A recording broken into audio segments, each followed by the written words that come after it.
posted an Instagram reel last week, a 60-second video which was part 1 of which I wanted to be a series, and it went viral. Granted, on my old account that was before big tech axed it at its heels. The video explained, in general, some shady things regarding the whole Titanic story. You can watch the video for yourself. Many of you, after watching this, wanted a part 2 to this video, but frankly, 60 seconds is just not enough to get into the details. And that is why, in this mini documentary, we're going to dive deep into the mystery of the sinking ship. Now, before we get into this video is purely speculative. It's open for conjecture. Hey, you can even call me a crazy conspiracy nut. I say this to say, don't believe a word of this video. I just encourage you to conduct your own self-research and see what you find for yourself. Before we can even speak about the Titanic and the series of events that unfolded before its calamitous sinking, we must take ourselves back to the date 1910, where 7 men held a secret meeting that would not only change the lives of every American, but the lives of every future generation around the world. That is, the secret meeting at Jekyll Island, which set the foundations of the creation of the Federal Reserve Bank.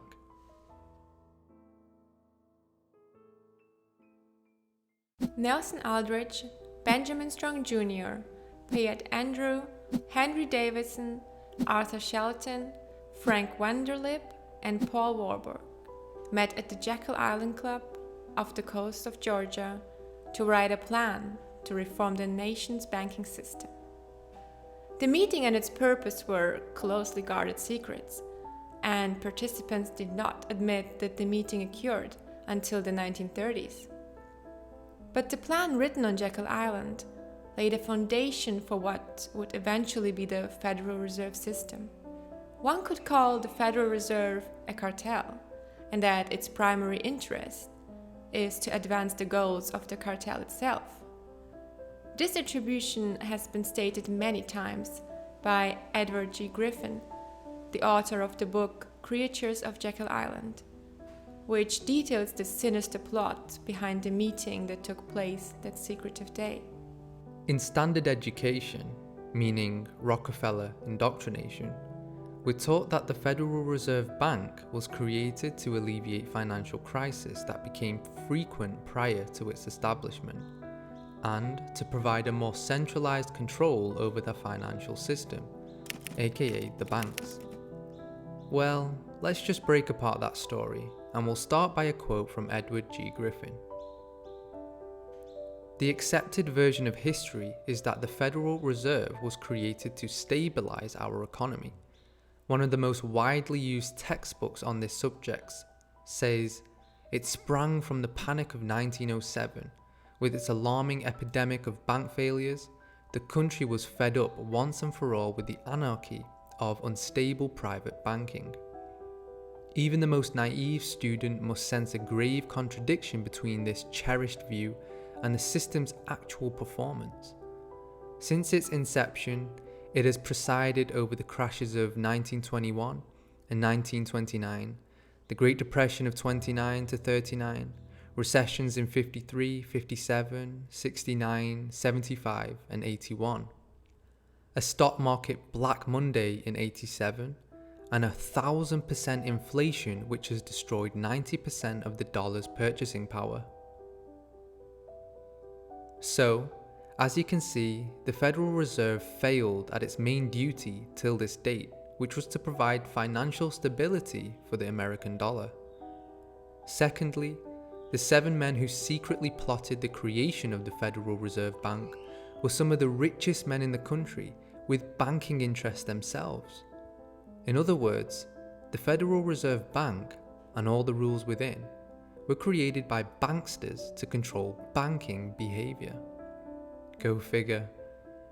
It reminds me of the quote, "Those with the gold make the rules." That's the golden rule. So, if the Federal Reserve Bank didn't stabilize the American economy, nor take the power away from the power-hungry bankers, then what did it actually do? Today, the Federal Reserve Bank has a colossal power over the American economy, and the rest of the world too. It's responsible for absurd inflation, economic bubbles, and bailing out their banking buddies. It keeps the wealthy wealthy and the working class limited to their potential. It just about controls the lives of every American citizen, politician, corporation, market, and a whole lot more.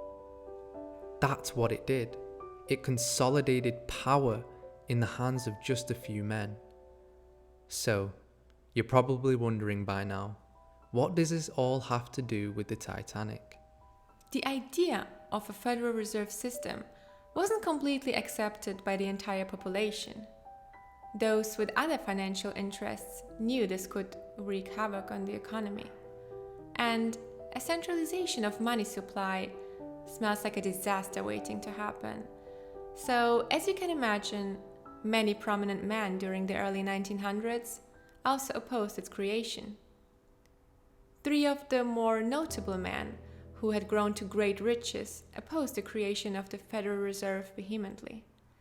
These men were John Jacob Astor, Benjamin Guggenheim, and Isa Strauss. All three men died on the Titanic that fateful night. Is it a coincidence that three of the most powerful men that opposed the secret plan died on the unsinkable ship? Well, let's look deeper, shall we?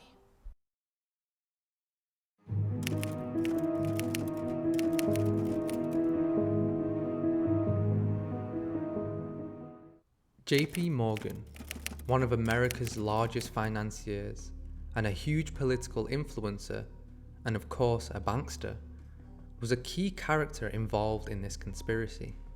Conspiracy in quotations, that is. Not only did he own the private lodge on Jekyll Island, where the secret meeting took place, he was one of the biggest advocates for the Federal Reserve Bank.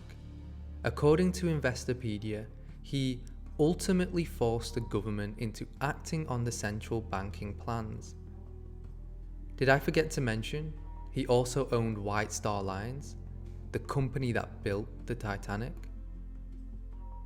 According to this article from historyonthenet.com, in 1902 the company was bought by a wealthy American, J. Pierpont Morgan.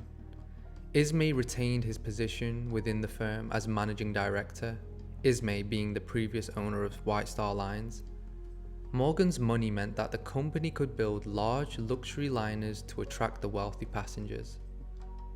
In 1907, Ismay suggested that the company build two liners which were heavier, bigger, and more luxurious than any other ship in the world. They were to be called the Olympic and Titanic. If these were successful, a third gigantic, later renamed Britannic, would follow. I can't help but wonder about the fact that they had this genius idea to build the biggest and most luxurious ship a few years prior to the secret meeting. So, JP Morgan pushes for the creation of the Federal Reserve, has a genius idea to create a luxurious, unsinkable ship 2 to 3 years prior to the disaster. On board that ship were three of his greatest threats to the Sinister plan, and all three men died on that night. It seems oddly suspicious, come to think of it. But this is just the surface. There are many more facts to this puzzling story. Let's take a look. JP Morgan was actually booked to be on the Titanic in one of the parlor suites, which were one of the most luxurious suites on the entire ship. However, he cancelled his reservation days before it set sail. The information is unclear as to why he cancelled or the actual date he cancelled. There seems to be a lot of confusion on this matter. My observation shows that mainstream fact-checking websites, such as Reuters, claim it wasn't days before, and alternative news platforms suggest it was. You can be the judge of this yourself. Either way, he cancelled, and that's interesting alone. A powerful man like JP Morgan had a lot of friends who also had their own companies, and one of them was Milton Hershey. The world's most famous chocolate bar was started by Milton Hershey, and his business would dominate the sweet tooth industry. A side note, an industry that would appease the addictions and desires of man, keep them craving for satiation, and an industry heavily contributable to man's health problems. But we'll leave that for another time. Milton Hershey also cancelled his reservation. Is it possible that JP Morgan warned his good old business associate? Many sources suggest that Mr. Hershey cancelled under business matters. This is highly perplexing because this is supposed to be one of the greatest events to happen in that era, an unsinkable, gigantic ship to sail over the Atlantic, and the first ever to do so. It was a luxurious boat too, with many wealthy and prominent men on board. I'm sure it would have also served as a great networking opportunity for these business moguls. For him to cancel last minute, just as JP Morgan did, his friend who owns the colossal ship, is more than bizarre. 3 of the 7 men that attended the slithery meeting on Jekyll Island in 1910, Charles D. Norton, Benjamin Strong, and Henry Davison, were all in a close association with JP Morgan. And it is suggested that these 3 men went to represent JP Morgan. Quick research can show you their connection with JP Morgan himself, as many of them managed his companies and trusts. Nelson Aldrich and Frank Vanderlip represented the Rockefeller dynasty, as Nelson Aldrich was the father-in-law to the American financier John Davison Rockefeller Jr.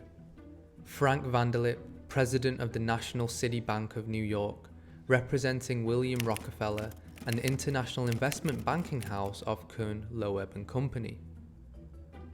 Paul Warburg, a partner of Kuhn, Loeb and Company, a representative of the Rothschild banking dynasty in England and France, and the brother of Max Warburg, who was the head of the Warburg Banking Consortium in Germany and the Netherlands. These 7 men were tentacles of much more powerful families that have an agenda to rule over society by infiltrating major industries and markets around the world. The Rockefeller dynasty, the Rothschilds family, and the Morgans. These 3 families alone hold tremendous wealth and power that influence major political, scientific, and societal decisions.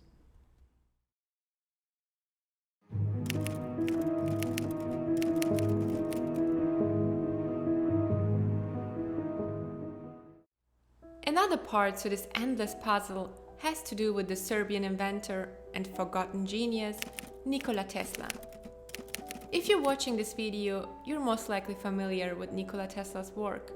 If not, you have definitely been influenced by his inventions.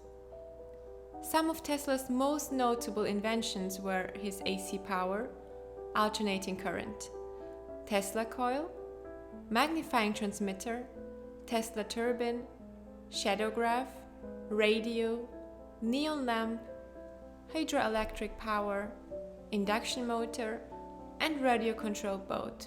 The TV remote in your room to the military-grade weapons systems have all manifested through the great mind of Nikola Tesla. Here is where the puzzle gets puzzling. Both JP Morgan and Jacob Astor were funding Nikola Tesla's work, and Jacob Astor was revered as a great friend of Nikola Tesla himself. According to TeslaUniverse.com, in March 1901, Tesla agreed terms with JP Morgan for $150,000, which is around $4.5 million in today's currency. In exchange, Tesla would be required to hand over 51% in interest for his patents and inventions to JP Morgan. John Jacob Astor was also one of Tesla's wealthiest and most generous investors.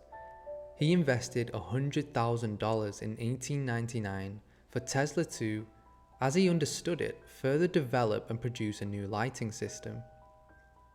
Tesla instead used the money to fund his Colorado Springs experiments. Jacob Astor was understandably unhappy with Tesla's deception and avoided him for several years. They later reconciled and worked together on aircraft and propulsion systems in 1908. It is believed that JP Morgan cut Tesla's funding in 1901 after Tesla's ambitions became too lofty and conflicted with JP Morgan's other interests. Big oil. Tesla wanted free electricity for everyone, but this wouldn't serve the money-hungry oligarchs at the time. Nikola Tesla was defunded and basically reduced to destitution by his investors who pulled out on him. JP Morgan and Westinghouse and so forth, who pulled out on him when they realized that the worldwide energy system that he was trying to develop was something that could not be metered and monetized.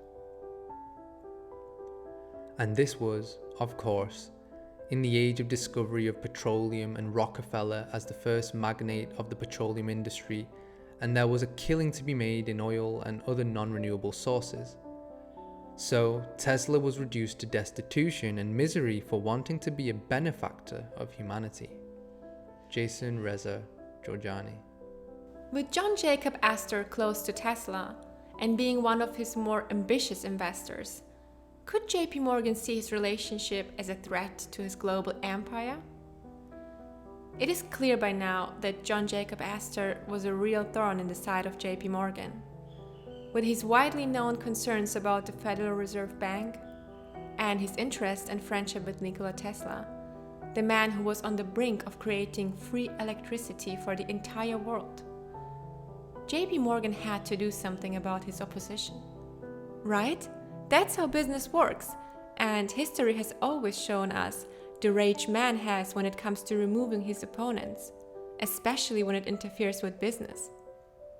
Again, this is all speculation, but using our God-given discernment, we can almost put the pieces to the puzzle together. And the picture becomes clearer each and every time we do that. Is it possible that JP Morgan killed two birds with one stone, and that stone was to sink the unsinkable ship? Is it possible that with John Jacob Astor out the way, JP Morgan could go on and continue his global business dominance? There are many other facts about the story we've been told regarding the Titanic, pondered off as coincidence, that paint a very sinister plot to the story. Facts such as Captain E.J. Smith ignored multiple iceberg warnings from his crew and other ships. Getting from England to New York as fast as possible was a goal number one at the behest of his boss, Joseph Bruce Ismay, managing director of the White Star Line. Ismay had pressure from his boss, JP Morgan, owner of White Star Line. By the way, Ismay survived the catastrophe. Or another fact, once the Titanic struck the iceberg, the captain and his crew used white flares to signal distress. Unfortunately, white flares are not the colour used to signal distress. Red flares are. They're always used to show distress. So the closest ship, the Californian, ignored the flares, assuming it was a celebratory signal rather than an emergency. Oops. Just two other coincidences, I guess. If you're like me, your eyebrows are raising. You're questioning the official story because it is clear mainstream educational sources don't want us knowing about these connections. What are they trying to hide? When you trace the rabbit hole, you only come to one conclusion, and that is they're hiding the truth. The truth that the creation of one of the biggest conduits for control the world has ever seen, the Federal Reserve Bank. Or is everything that I have presented to you in this video an utter lie? Does the rabbit hole go deeper? What if I told you, after researching and reaching the deep catacombs of the internet world, I found information that suggests the Titanic never even sank? What if I told you that the whole story was fabricated using fake imagery and falsified news articles? Would you want to find out more? If you want a part 2 of this compelling story, please consider liking, commenting, and sharing this video. And if you haven't already, please subscribe to our YouTube channel. Thank you for watching, and hopefully I will catch you in the next video.